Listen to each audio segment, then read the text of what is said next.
देखो, आज हम बात करेंगे कि हमारे दिल की धड़कन हमारे जन्म से लेकर मृत्यु तक, जब तक हम बुढ़ापे में मर नहीं जाते या आकस्मिक रूप से मर नहीं जाते, तब तक यह धड़कते रहता है ऑटोमेटिक। यह एक अनैच्छिक क्रिया है।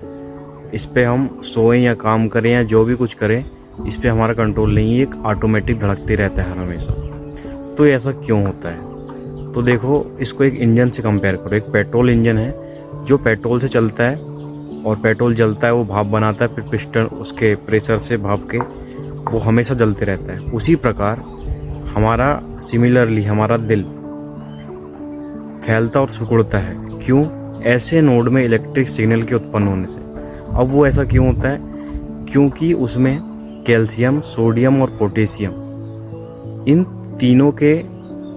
तीनों का संचरण होता है, जिससे वो फैलता और सिकुड़ता है और यही इलेक्ट्रिक सिग्नल उत्पन्न करता है। और यही इलेक्ट्रिक सिग्नल हृदय को फैलते और सिकुड़ाते हैं। अब ये कहाँ से आया?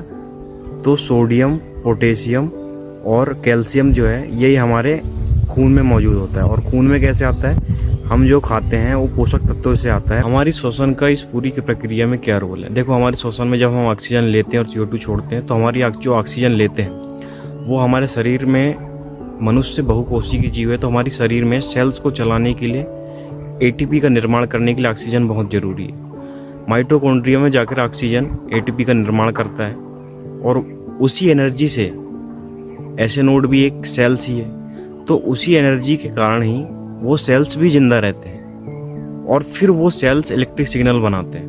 देखो, दिल की मसल सेल्स होती है जिसके अंदर कैल्शियम और सोडियम के आने से वो सिकुड़ता है और जैसे ही उससे पोटेशियम बाहर निकलता है वो फैलता है और यही सिग्नल हमारे दिल तक भी पहुंचता है, जिससे वह रक्त का संचरण करता है, फैलता है, सिकुड़ता है। और यही प्रक्रिया लगातार, ये सिग्नल बनते रहते हैं और यही प्रक्रिया लगातार चलती रहती है जब तक इसमें कुछ और प्रॉब्लम ना आए, जैसे कोई किसी को बीमारी हो गई या फिर जब बुढ़ापा आ गया या फिर किसी की आकस्मिक मृत्यु ना हो जाए, तब तक यह लगातार चलते रहता है। ये एक अनैच्छिक क्रिया है।